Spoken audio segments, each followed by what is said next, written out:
ஆராதனை வேளை.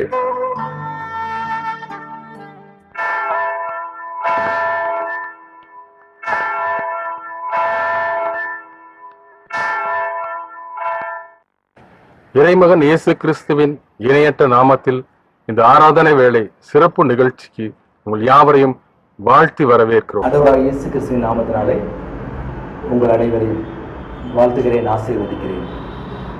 என்னுடைய சாட்சியை உங்களோடு கூட பகிர்ந்து கொள்ளலாம் என்று தேவனுடைய நாம மகிமைக்காக நான் உங்களோடு கூட பகிர்ந்து கொள்கிறேன். முதலாவது, என்னுடைய பெயர் புஷ்பராஜ்.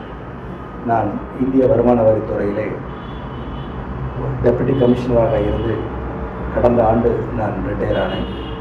எனக்கு ஐஆர்எஸ் பதவியும் கொடுக்கப்பட்டது. இது என்னுடைய பிரசன்ட் உள்ள வாழ்க்கை.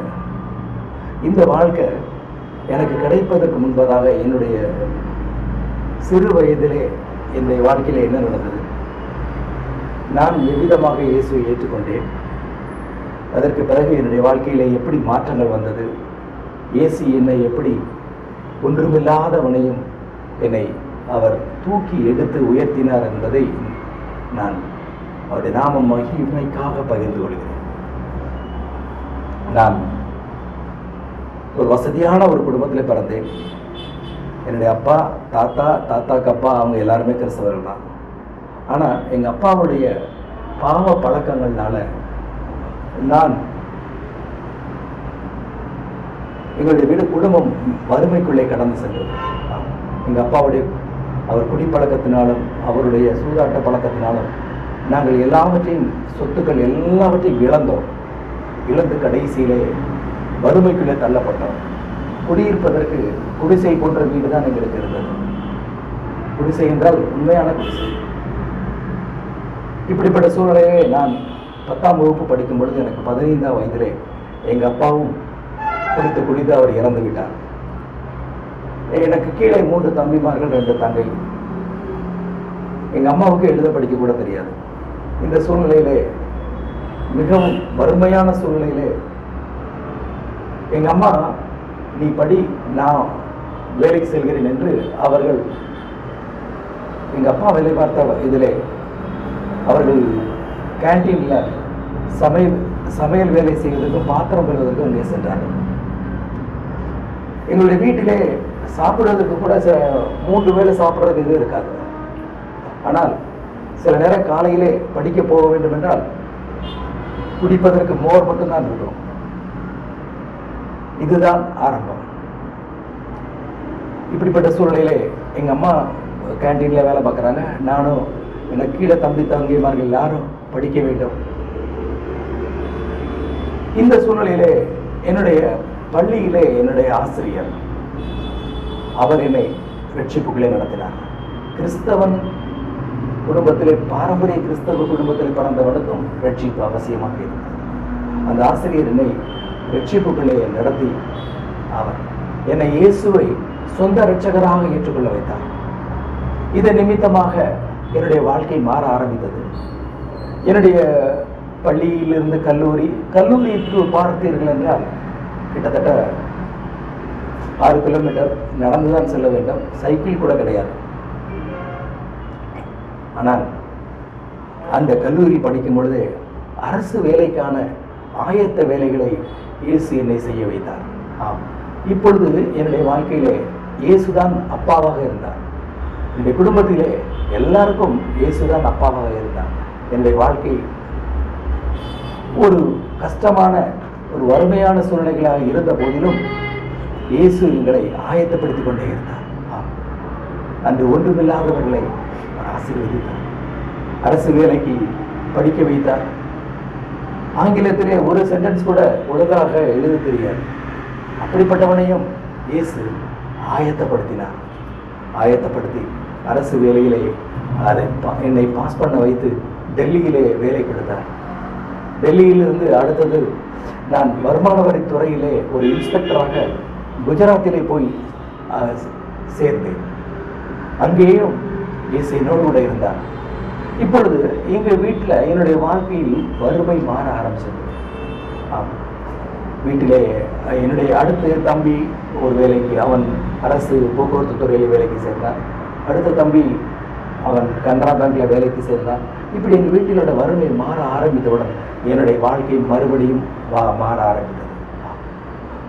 எல்லாம் ஒன்றுமே இல்லாத சூழ்நிலையில் இயேசுவை தேடுகிறோம்.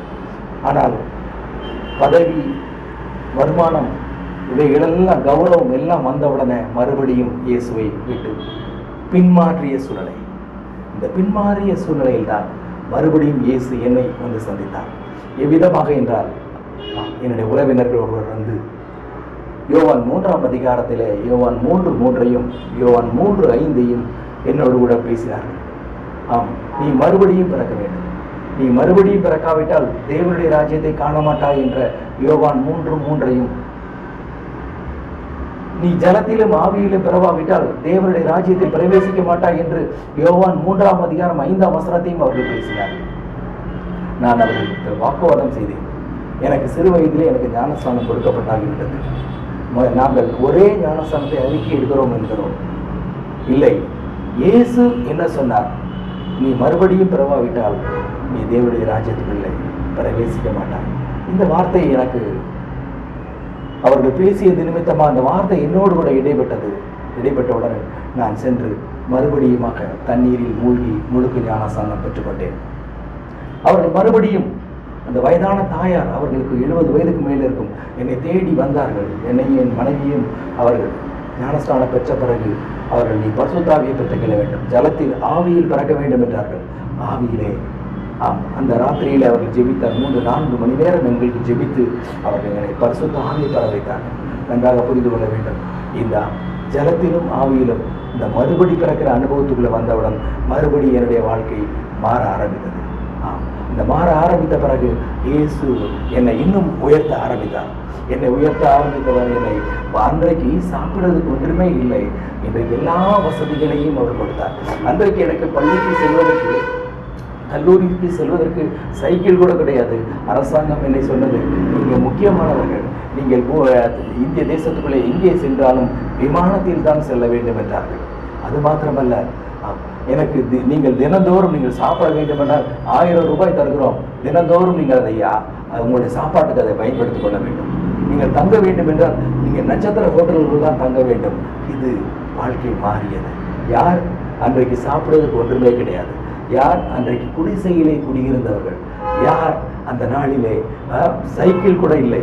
ஆனால் இயேசு உயர்த்திய பிறகு அவர் என்னை, அரசாங்கமே எனக்கு ஒரு 30 லட்சம் ரூபாய் பெருமானமான கார், அவர் ஒரு டிரைவர், அதோடு அதற்கு வேண்டி எல்லா விதமான செலவுகளையும் கொடுத்து என்னை அரசாங்கம் என்னை கவர்ந்தது.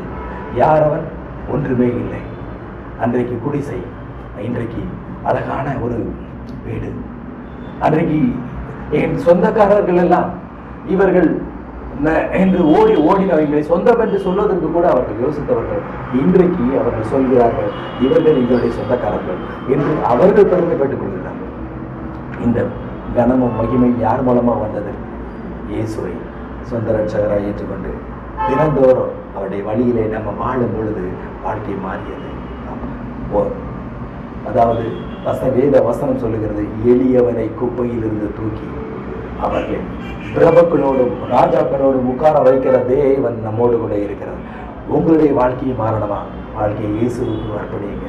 அவருடைய வாழ்க்கையில அவருடைய வழியை, அவருடைய நடத்துதலை தினந்தோறும் வேத வசனத்தை நடத்தப்படும் பொழுது உங்களையும் அவர் உயர்த்த முடியும், ஆசீர்வதிக்க முடியும், மேன்மைப்படுத்த முடியும். இந்த சாட்சியை கேட்கின்ற ஒவ்வொருவரும் இயேசு என்னை காட்டிலும் உங்களை உயர்த்துவார், ஆசீர்வதிப்பார், மேன்மைப்படுத்துவார்.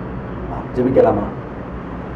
நல்ல பிதாவே, இந்த பூமியிலே இந்த நாட்களிலே எங்களை அனுப்பி எங்களை பூமியிலே வாழ வைக்கிறவரே, குடும்பங்களை கொடுத்து, பிள்ளைகளை கொடுத்து, உறவுகளை கொடுத்து, நல்ல கனத்தையும் மகிமையும் கொடுத்து நீர் எங்களை ஆசீர்வதிக்கிறவரே, உண்மை நாங்கள் அப்பா எங்களுடைய வாழ்க்கையில் நீங்கள் வாங்கப்பா, நீங்கள் எங்கள் வாழ்க்கையில் இருந்து எங்களை கரம் பிடித்து நடத்துங்கப்பா. இந்த பூமியில் நாங்கள் தூரமாக போயிடுவோம், ஆனாலும் நீங்கள் இரக்கமுள்ள தெய்வன், எங்களை கரம் பிடித்து நடத்துங்க. நாம் இதை கேட்கிற ஒவ்வொருவரையும் நீங்கள் ஆசீர்வதிப்பீராக. அவர்களை நீங்கள் நடத்துங்கப்பா. உம்முடைய பாதுகாப்புக்கு, உம்முடைய இரத்த கோட்டைக்கு அவர்களை ஒப்புக் கொடுக்கிறோம். நீங்கள் அவர்களுக்கு வேண்டிய இந்த பூமிக்கு வேண்டிய இம்மைக்குரிய ஆசீர்வாதத்தினாலும் மறுமைக்குரிய ஆசீர்வாதத்தினாலும் அவரை நிரப்பி நடத்துகிறாங்க. அடியேனும் அவர்களை இயேசுவின் நாமத்தினாலே வாழ்த்துகிறேன், ஆசீர்வதிக்கிறேன். இயேசுவின் மூலம் வேண்டிக் கொள்வது நல்ல பிதாவே. ஆமென்.